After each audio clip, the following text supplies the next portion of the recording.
Tell me if this describes you.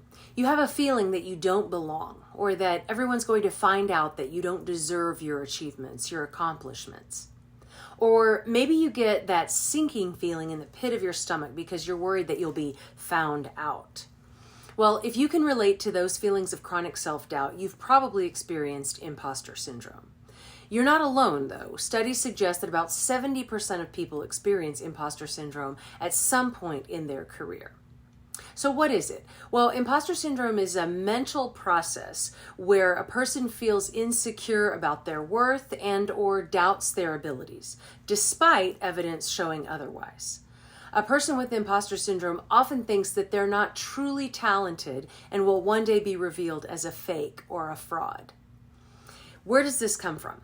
Well, overall, it stems from a high sense of self-doubt. So instead of attributing your success to your skills, you might downplay your success and attribute it to luck. The truth is, there's no such thing as luck. So what are some signs you might be suffering from imposter syndrome? Tell me if you relate to any of these patterns. Perfectionism. You set really high goals for yourself, or you may feel like you have to obsessively prepare for things.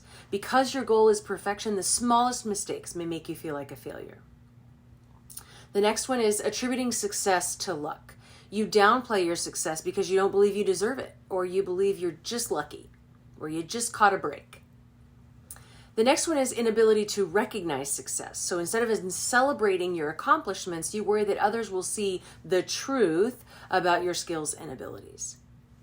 The next one, using charm to win approval. So maybe you feel that you have to be charming, witty, funny to divert attention away from areas in which you feel like a fraud, such as your intelligence, skills, or ability. Next is procrastination. So maybe you deny being a procrastinator and instead say that you work well under pressure. That's my favorite. Really, you are just putting off doing the behavior or completing the task that you know you're going to be perfectionistic about. You may also be subconsciously giving yourself an out for when you think the end product isn't as good as it could have or should have been. Next is minimization. When you do succeed or gain kudos for your accomplishments, maybe you have a tendency to minimize your success and say that you just have people fooled. Another one is paralysis by analysis. So maybe your perfectionism turns into paralysis and you avoid finishing a project or a task altogether. If you don't perform, you avoid the shame of being criticized, and then you can't be revealed as a fraud. Then there's fear of failure.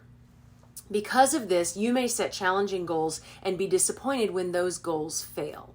You might take on limited tasks because you fear failure.